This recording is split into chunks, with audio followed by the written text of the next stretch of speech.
Welcome dear students. आपको ये मालूम है कि हम लोग कल के डे बिफोर यस्टरडे जो हमारी डिस्कशन शुरू थी वो थी force on current carrying conductor in magnetic field.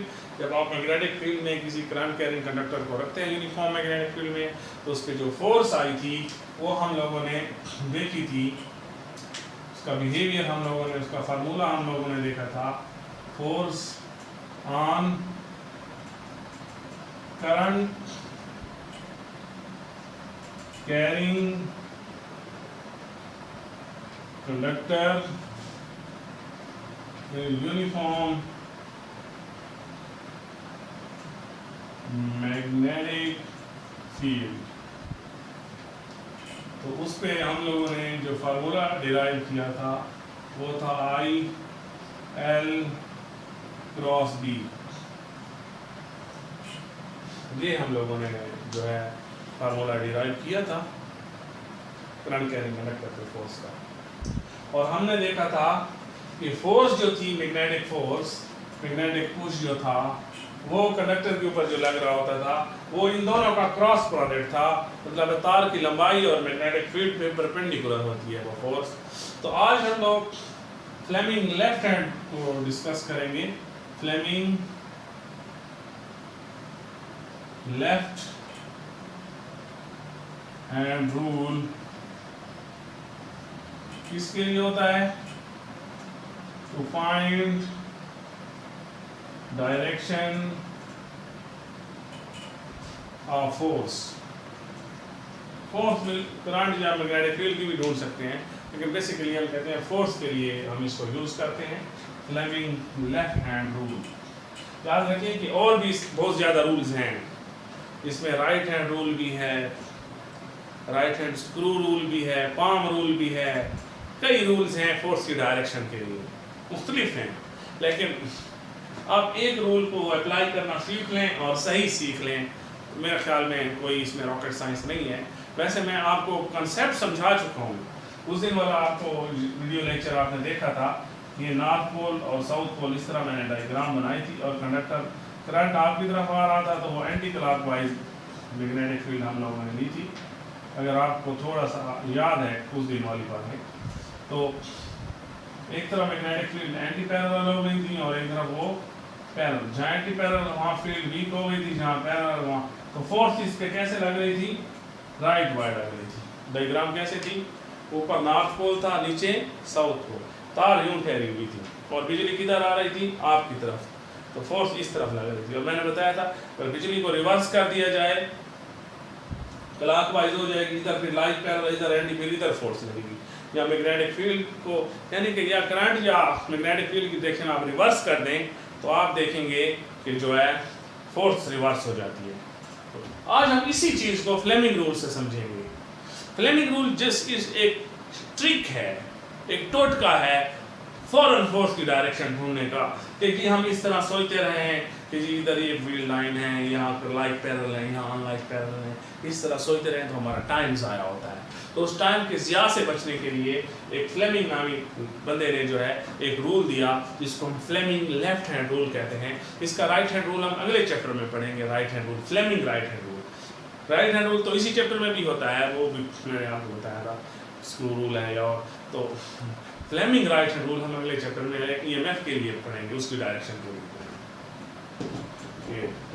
तो लेफ्ट हैंड रूल आपके पास एक ट्रिक है, एक टोटका है जिसकी मदद से जो है आप फोर्स की डायरेक्शन ढूंढ सकते हैं। तो कोई ये रॉकेट साइंस नहीं है कि आप इसको लेके परेशान हो जाएं, ये कोई स्पेशल कोई लॉ है या रूल है। ऐसे आप अपने रूल भी बना सकते हैं। आप कोई और रूल बना लें इसी फोर्स की डायरेक्शन को जो फिट होगा, बना सकते हैं। आप बना सकते हैं राइट हैंड से भी बना सकते हैं, लेफ्ट हैंड ज़रूरी तो नहीं है, पाम से भी बना सकते हैं। और भी बहुत ज़्यादा तरीके हैं, लेकिन लेफ्ट हैंड को सीख लें। अब कई रूल में अगर आपको सिखा दूँ तो आप कंफ्यूज हो जाएंगे। लिहाजा एक सिखाता हूँ, इंसान को एनर्जी उस चीज़ पे लगानी चाहिए जहाँ कॉन्सेप्ट से लगा हो। तो एक ट्रिक है। अब ट्रिक आपको एक आते हैं या ज़्यादा आते हैं, इट्स नॉट। एक ट्रिक आ जाए आपका मसला तो हल होता रहेगा हर वक्त। फ्लेमिंग लेफ्ट हैंड रूल, अब हैंड तो हमारा बायां, ये पूरा लेफ्ट हैंड है। अब फ्लेमिंग लेफ्ट हैंड रूल में हमने कौन सी इस हैंड्स की कितनी उंगलियां इस्तेमाल करनी है, तो इन 2 उंगलियों को माफ कर लो, इन 3 उंगलियों को आपने इस्तेमाल करना है, 3 उंगलियों को। अब 3 उंगलियां जो है ये आपके पास, जिसमें 2 उंगलियां और एक थंब है, इनको ऐसे आपने 90 डिग्री पे एक्सपेंड करना है। कितनी डिग्री पे? जैसे मैंने एक्सपेंड किया हुआ है, ये तरीका याद रखें। फर्स्ट फिंगर को सीधा रखना है, दूसरी को 90 पे रखना है और थंब को अपनी तरफ रखना है। ये उसकी डायरेक्शन है। ऐसे नहीं करना, ऐसे भी आप कर सकते हैं, ऐसे भी कर सकते हैं, ऐसे नहीं करना, ये इसको इधर किया हो या इसको इधर किया हो, अपनी यूं रखना है, इस उंगली को, इस उंगली को और इस उंगली को। That's very simple. अब ये जो फर्स्ट फिंगर है, फर्स्ट फिंगर, ये किसको जाहिर करेगी? हमेशा याद रख लो, फर्स्ट फिंगर जो है वो मैग्नेटिक फील्ड को जाहिर करेगी, मैग्नेटिक फील्ड को, मैग्नेटिक फील्ड को, कान खोलो के सुनो, मैग्नेटिक फील्ड को बी से जाहिर करते हैं। सेकंड फिंगर करंट की डायरेक्शन को जाहिर करेगी, तार की लंबाई को या करंट की डायरेक्शन को जाहिर करेगी। मतलब आई भी कह सकते हैं, एल भी कह सकते हैं। करंट डायरेक्शन बदलता है, क्योंकि लेंथ की डायरेक्शन न बदलने से लेंथ से फर्क नहीं पड़ता, अगर आप करंट बदल दें तो फिर फर्क पड़ता है। हालांकि वेक्टर क्वांटिटी लेंथ है और स्केलर क्वांटिटी करंट है, लेकिन स्केलर क्वांटिटी की डायरेक्शन बदलने से फोर्स की डायरेक्शन बदलती है। अच्छा, और बाकी रह गया कौन? थंब। थंब जो है वो आपके पास खुद फोर्स होगा, थंब फोर्स होगा। यानी हम लोग किस में इंटरेस्टेड होंगे? हम थंब में इंटरेस्टेड होंगे। तो बस ये फ्लेमिंग रूल में, यानी कि फ्लेमिंग रूल में आपकी पहली उंगली हमेशा मकनातीसी फील्ड को जाहिर करेगी। जिधर मैग्नेटिक फील्ड है, नॉर्थ से साउथ की तरफ इसको खोलेंगे, यानी कि इसको आप साउथ की तरफ पॉइंट करेंगे, from north to south, from north to south. और करंट जिधर जा रहा होगा, और इसको परपेंडिकुलर खोलना है इन दोनों पे। जब इसको परपेंडिकुलर खोलोगे तो आपको फोर्स मिल जाएगी। जैसे मेरे वाले केस में फोर्स दाईं तरफ थी। क्या जो मैंने आपको केस समझाया था वो दुरुस्त था? अगर फ्लेमिंग लेफ्ट हैंड रूल उसको वेरीफाई करता है तो मेरी बातें ठीक थी, अगर वेरीफाई नहीं करता तो इसका मतलब है मैं अभी तक झूठ ही बोल रहा था।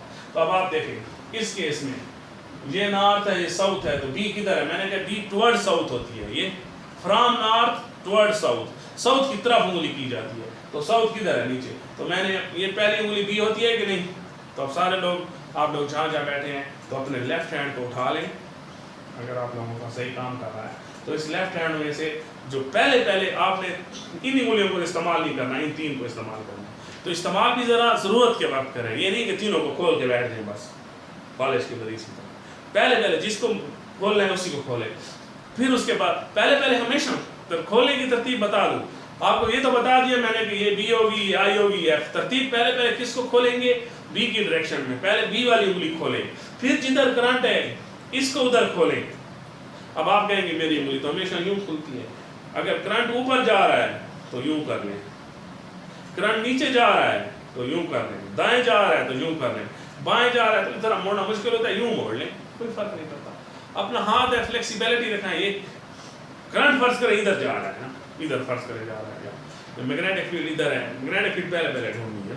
तो मैग्नेटिक फील्ड जिधर है, इस उंगली को फर्ज है, मैग्नेटिक फील्ड इधर है तो इधर देखें, इधर है तो इधर देखें, इधर है तो इधर देखें, उधर। जिधर मैग्नेटिक फील्ड है ये उंगली आपने उधर कर देनी है। फिर जिधर करंट है तो इस उंगली को उधर कैसे करेंगे कि काट के इधर लगा लेंगे, इधर नहीं, इस उंगली को इस तरह कर लेंगे, ऊपर है तो, नीचे है तो इस तरह कर लें, दाएं है तो इस तरह, कहीं भी है इस तरह भी कर सकते हैं। उस तरफ करने में जरा हाथ को यूं मेरा आसानी से जाता है, यूं जरा मुझे तकलीफ हो जाती है, यूं हो जाना पड़ता है दोबारा। तो करंट अब सिर्फ मैं आपको बताता हूँ, मेरे केस में बी किधर है? नीचे है, मैंने अपनी उंगली बी किधर कर दी, बाकी दोनों को खोला भी नहीं है, सिर्फ बी को देखा है। करंट किधर था? याद करो, डॉट है, करंट आपकी तरफ है, तो बी को वैसे रखा, करंट के लिए यूं ले आए, ये करंट आ गया। अब थंब को इनके 90 पे खोलो, जिधर ये इन पे 90 पे, ये थंब इधर खोला है, देखो फोर्स भी इधर थी कि नहीं, ये बी, ये आई, ये एफ। तो इसका मतलब है मैं सच बोल रहा था अभी तक।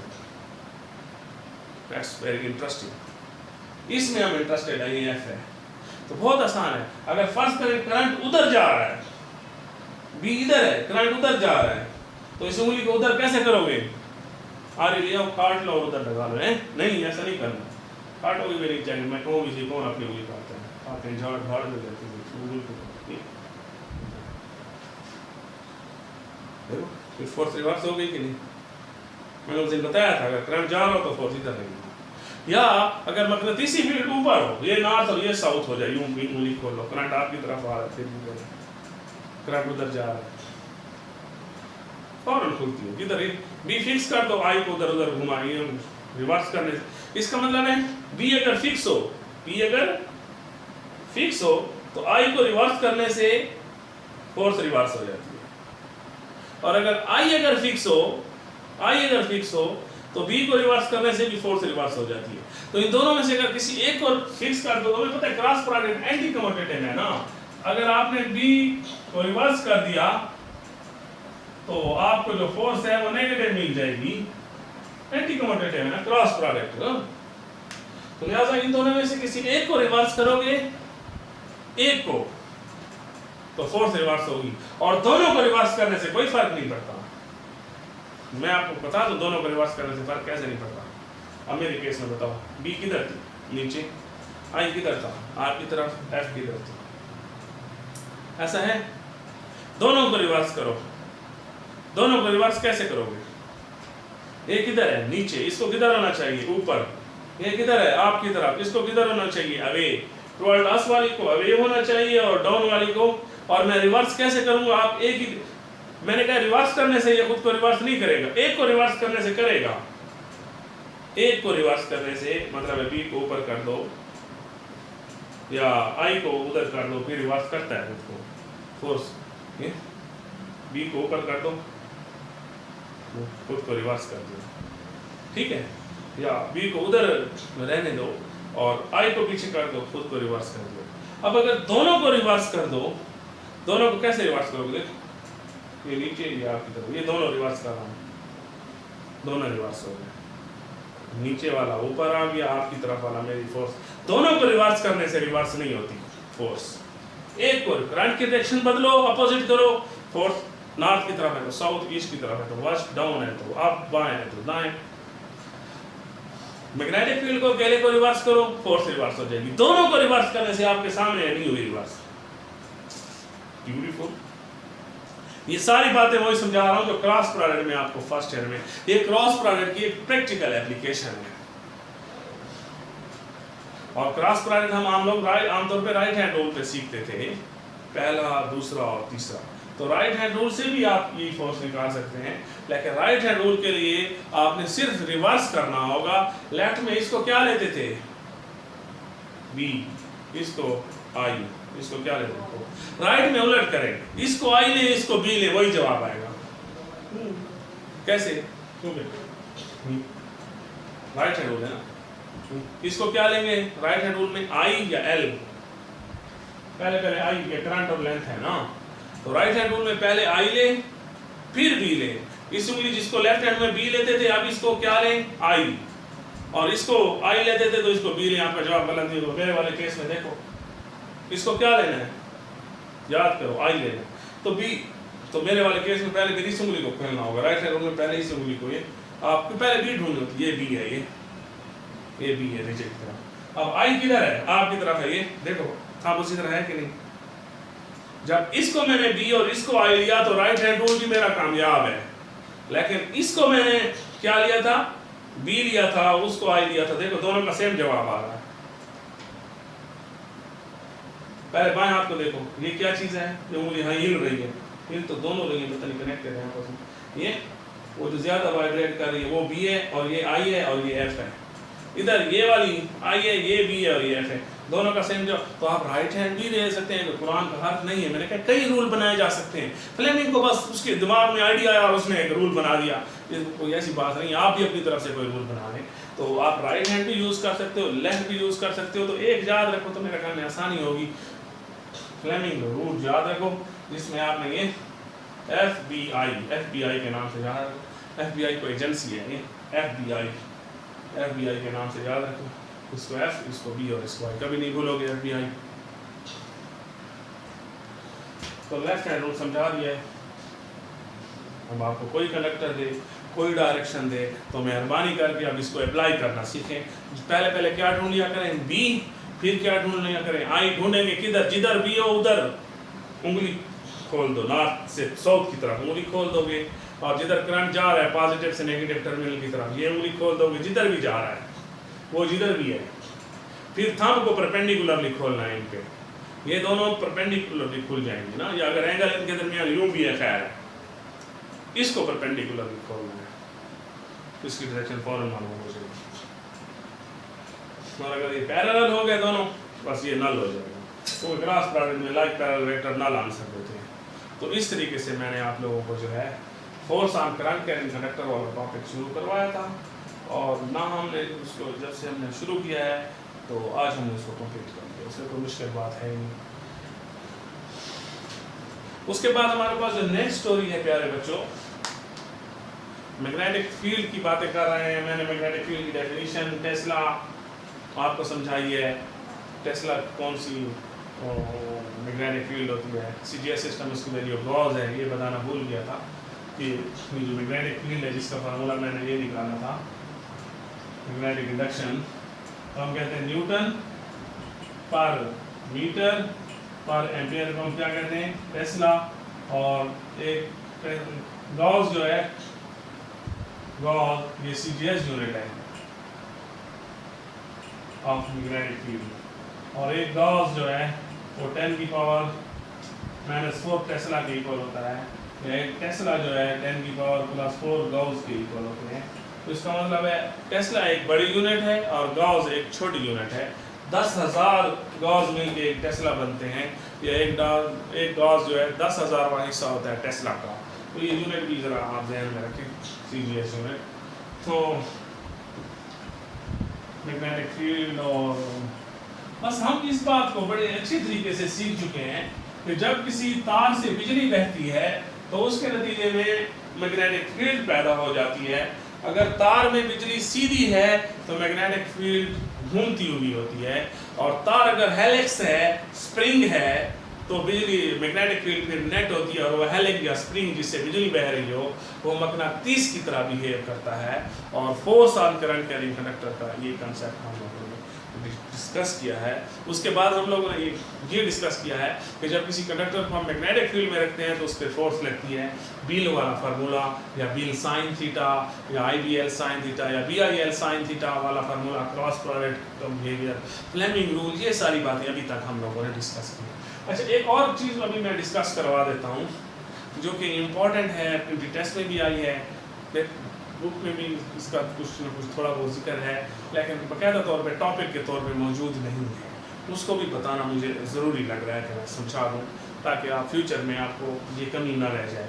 और उसका नाम है force between two current carrying straight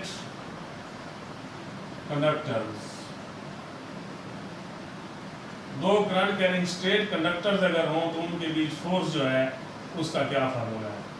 current इससे I1 जा रहा है, इससे I2 जा रहा है। तो याद रखें प्यारे बच्चों, ये चीज़ भी देखी गई है कि जब दो बिजली की तारें पैरेलल जा रही हों तो वो एक दूसरे पे फोर्स लगाती हैं, या अट्रैक्शन की लगाती हैं या रिपल्जन की लगाती हैं।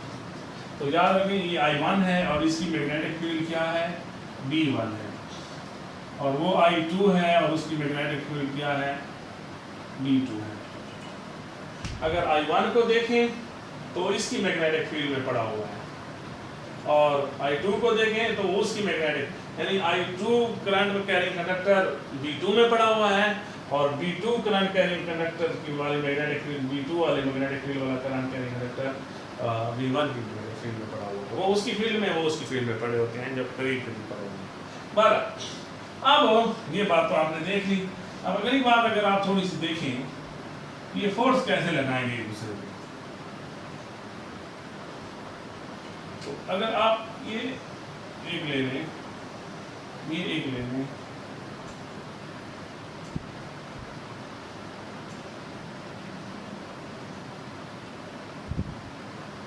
करंट कैरिंग कंडक्टर,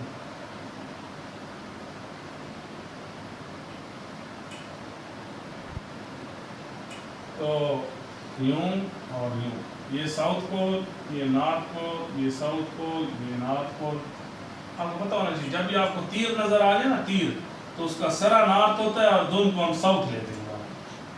तो ये नॉर्थ, फर्ज करें ये साउथ, ये नॉर्थ, ये साउथ। अब मेरे प्यारे बच्चों आप ये बताओ, एक तो B2 को देखो इधर है, B1 को देखो इधर।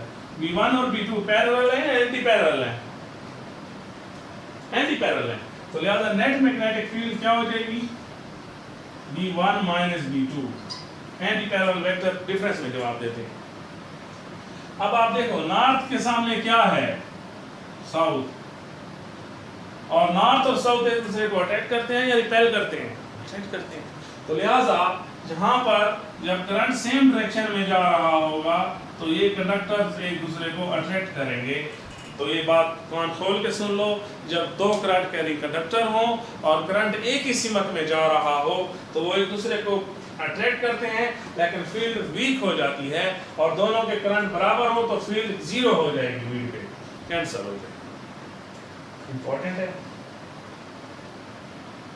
ये कौन सा केस है? Current carrying conductor in same direction. और अगर ये होता अपोजिट डायरेक्शन,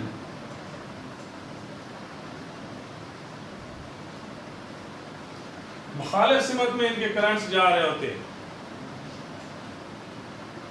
अपोजिट डायरेक्शन में करंट जा रहे होते, फिर क्या होता? फर्ज करें I1 नीचे की तरफ है तो मैग्नेटिक फील्ड इसकी क्लॉकवाइज होगी कि नहीं? क्लॉकवाइज बता चुका हूँ ये सारी बातें, और इधर anti clock right hand rule से समझा चुका हूँ। हाँ, और बार बार समझाता हूँ, मुझे अच्छा नहीं लगता क्योंकि आपकी कबलियत पे फिर उंगलियां उठती हैं ना। ये डाउनवर्ड आपसे वे अपवर्ड आपकी तरफ। अब जरा ये एक फर्क है कि दूर बना दिए बारह, कोई फर्क नहीं पड़ता। अब इधर मैग्नेटिक फील्ड्स को देखो, दोनों की पैरेलल है, और इधर तीर लंबे करो तो साउथ के आगे साउथ और नॉर्थ के आगे, देखो साउथ नॉर्थ के आगे नॉर्थ और साउथ। तो ये क्या कर रहे हैं? कंक्लूड करो। और यहाँ मैग्नेटिक फील्ड क्या होगी? Net V1 plus. तो इसका मतलब है जब दो करंट कैरिंग कंडक्टर जो है उनमें करंट सेम डायरेक्शन में जा रहे हो तो वो एक दूसरे को जो है अट्रैक्ट करते हैं, और जब दूर अपोजिट डायरेक्शन में जा रहे हो तो वो एक दूसरे को धकेलते हैं, रिपेल करते हैं। और ये नेट मैग्नेटिक फील्ड का फार्मूला भी मैंने आपको बता दिया, और फोर्स का फार्मूला भी बता दें। देखिए ना, अगर हम कहें फोर्स ऑन I1 क्या होगा? F1 V2 I1 L1, क्योंकि ये एक्सटर्नल फील्ड होती है ना मैग्नेटिक फील्ड, तो एक्सटर्नल फील्ड तो I2 वाली भी है, और करंट इसी का लेंथ इसकी L1 है और इसकी लेंथ L2। अच्छा, ये हम आगे जाके मैग्नेटिक फील्ड का एक फार्मूला पढ़ेंगे, mu naught I over 2 pi r। Straight तार की वजह से मैग्नेटिक फील्ड का फार्मूला है, किसी स्ट्रेट कंडक्टर की वजह से मैग्नेटिक फील्ड का फार्मूला है वो वाला। तो उसमें पुटिंग कर दें, E2 पुटिंग कर दें मेरे प्यारे बच्चों, म्यू नॉट I2 2 पाई r I1 L1।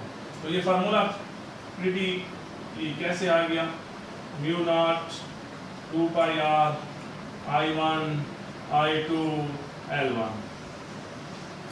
ये मैं फार्मूला भी बना दिया है, दो करंट कैरिंग कंडक्टर के बीच फोर्स का फार्मूला भी आपको बना दिया, बुक में नहीं है ये फार्मूला। तो ये इंपॉर्टेंट फार्मूला है, वैसे इसमें खुद करंट की डेफिनेशन भी बनती है हमारा, तो मैं गति जाना चाहता, लेकिन ये फार्मूला बना दिया है। हम लोगों ने सिंगल तार पे जो फार्मूला बनाया था वो क्या था? व्हील वाला फार्मूला था, लेकिन दो करंट कैरिंग कंडक्टर के बीच जो फोर्स का फार्मूला बनाया है वो आपके पास दो करंट कैरिंग कंडक्टर के जो करंट्स हैं उनके प्रोडक्ट के साथ प्रोपोर्शनल है, और लेंथ पर भी डिपेंड करता है। और आर क्या चीज है? आर ये वाला फासला है, तार के सेंटर के बीच फासला है आर।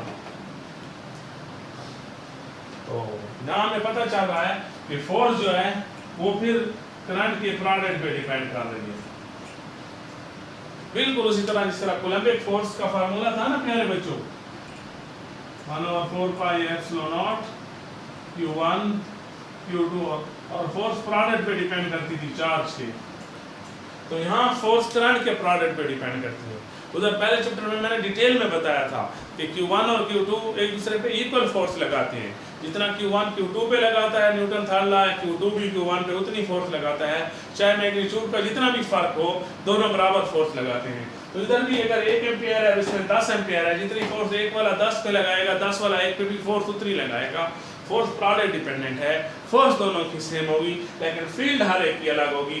फील्ड करंट डिपेंडेंट है, जितना जिसका बड़ा एम्पियर्स होगा फील्ड उसकी उतनी स्ट्रॉन्ग होगी।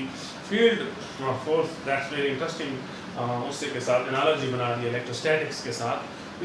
ये हम मैग्नेटोस्टैटिक्स पढ़ रहे हैं ना इस चैप्टर को। ये जो इलेक्ट्रोमैग्नेटिज्म है, इसमें मैग्नेटिक फील्ड को हम यूनिफॉर्म और एट रेस्ट पढ़ रहे हैं। इसको हम कहते हैं मैग्नेटोस्टैटिक्स। असल में ये चैप्टर मैग्नेटोस्टैटिक्स है। जिस तरह पहला चैप्टर इलेक्ट्रोस्टैटिक था, फिर दूसरा इलेक्ट्रोडायनामिक्स है, तो ये चैप्टर मैग्नेटोस्टैटिक है और अगला मैग्नेटोडायनामिक्स है इसके बाद वाला। तो that's very interesting situation. Formula भी मैंने आपको बना दिया, एक दफा टेस्ट में एमसीक्यूज भी इससे आ चुका है कि अगर एक 3 एम्पियर है और एक 7 एम्पियर है, तो उसकी फोर्स बताई हुई थी, कह रहा था वो उस पर कितनी फोर्स लगाएगा, तो दोनों एक जितनी फोर्स लगाएंगे। डायरेक्शन क्या थी? अट्रैक्शन के केस में फोर्स की डायरेक्शन अगर सेम डायरेक्शन में करंट हो तो अट्रैक्शन में फोर्सेस को यूं जाहिर किया जाता है अट्रैक्शन, और अपोजिट डायरेक्शन में करंट हो तो रिपल्जन में फोर्सेस को यूं जाहिर किया जाता है। अगर इसकी लेफ्ट है तो इसकी राइट, इसकी राइट है तो इसकी लेफ्ट। तो डायरेक्शन भी पूछ रही थी, तो डायरेक्शन अट्रैक्शन में यूं जाहिर करते हैं, रिपल्जन में यूं जाहिर करते हैं। तो ये आपको मैंने ये एक्स्ट्रा टॉपिक। अच्छा, इसमें एक और बात भी है। असल में बातें बहुत हैं, दो चीज़ें हैं। जब आपको कोर्स में पे टाइम लग रहा होता है और चीज़ों को हम डिटेल में पढ़ा रहे होते हैं, तो उसका फ़ायदा आपको ज़्यादा है कि चीज़ें आपको फिर बार बार नहीं पढ़नी पड़ती है। बार कहते हैं एक दफ़ा काम करो और सही से करो, ताकि आपको बार बार ना करना पड़े। मतलब आपने एक दीवार बनाई है, तो बड़ी जल्दी बनाई है और उसमें आपने सही सेटिंग, लेवलिंग, हर चीज़ को मद्देनज़र नहीं रखा, तो कुछ दिनों बाद गिर गई तो आपको फिर बनानी पड़ेगी। उससे बेहतर है ज़्यादा टाइम लगा के उसको अच्छे से बना लो। तो लिहाजा जब मैं चीज़ें समझा रहा होता हूँ तो आप इस चीज़ से वरी ना लेंगे, यार ये तो कोर्स में, ये आपको बुक में टेस्ट की उठा के दे रहे, तो टेस्ट में इसके आपको एमसीक्यूज नज़र आएंगे, तो फिर क्यों आए हुए हैं? हो सकता है शॉर्ट क्वेश्चन भी इससे आ जाए, पेपर वाला दे सकता है। तो लिहाजा ज़रूरी नहीं है, ये जो आप सी और बड़ी क्लासेस में होते हैं, तो ज़रूरी नहीं है कि पेपर में एग्जैक्टली वही चीज़ है जो आपकी बुक होती है। जब आप बड़ी क्लासों में आ जाते हैं तो आपको रेफरेंस बुक्स दी जाती हैं कि आप इस तरह की बुक्स को स्टडी और डिस्कस कर सकते हैं। तो लिहाजा हम लोग तो बड़े मैच्योर हैं करिकुलम के लिहाज से, हम कहते हैं वही चीज़ आए जो बुक में है। ये अगर बुक में टेढ़ा लिखा हुआ हो तो क्वेश्चन पेपर में भी ये उसी टेढ़ा लिख कर दें, तो अभी तक हम लकीर के फ़कीर हैं। बात that's very sad news for we people कि हम लोग पता नहीं कब सुधरेंगे। ये जब आपके पास, मैं आपकी किसी बात को थोड़ा अलग तरीके से करते हैं, तो इलेक्ट्रॉन बीम्स होंगे, बीम्स, दो इलेक्ट्रॉन बीम्स हों इन पहले पार्ट में सेम डायरेक्शन, यानी कि इलेक्ट्रॉन बीम भी ले सकते हो, प्रोटॉन बीम भी ले सकते हो, दोनों इलेक्ट्रॉन दोनों प्रोटॉन भी ले सकते हो, एक इलेक्ट्रॉन एक प्रोटॉन भी ले सकते हो, बीम्स। अब अगर फर्ज करें इलेक्ट्रॉनों या प्रोटॉन की बीम सेम डायरेक्शन में जा रही हैं, तो इनके करंट्स अब क्या होंगे? सेम डायरेक्शन में होंगे। जिधर बीम्स जा रही होती है करंट की डायरेक्शन तो मुखालिफ है, इसका मतलब करंट ऊपर लिए तो इलेक्ट्रॉन बीम नीचे आ रही है, बराबर व्हाटएवर। अब मुझे बताएं, ये आप एक दूसरे को अट्रैक्ट करेंगी या रिपेल करेंगी? हमें पता है जब करंट सेम डायरेक्शन में होते हैं तो वो क्या करते हैं? अट्रैक्ट। तो यहाँ भी तो करंट सेम डायरेक्शन में है, तो इनको मैग्नेटिकली अट्रैक्ट करना चाहिए। लेकिन ये तो तारे न्यूट्रल थी, जितने पॉजिटिव उतने नेगेटिव, इनमें नेट चार्ज नहीं था, लिहाजा इलेक्ट्रोस्टैटिक्स का इफेक्ट नहीं था, इलेक्ट्रिक फील्ड जीरो थी नेट। यहाँ पर जो है नेट इलेक्ट्रिक फील्ड मौजूद है। और आप बताओ सेम साइन चार्जेस एक दूसरे को अट्रैक्ट करते हैं या रिपेल करते हैं? इलेक्ट्रोस्टैटिकली ये अट्रैक्ट कर रहे हैं, मैग्नेटिकली ये अट्रैक्ट कर रहे हैं, इलेक्ट्रोस्टैटिकली रिपेल कर रहे हैं। अब मुझे बताओ इलेक्ट्रिक फोर्स ज्यादा ताकतवर है या मैग्नेटिक? याद रखें कि ये जो मैग्नेटिक फोर्स का ये कांस्टेंट है ये म्यू नॉट, ये बहुत छोटा नंबर है, और इलेक्ट्रिक फोर्स का जो कांस्टेंट है ये नीचे बहुत छोटा नंबर है, बहुत, यानी कि ये कूलम कांस्टेंट आपको पता है असल में बहुत बड़ा नंबर है।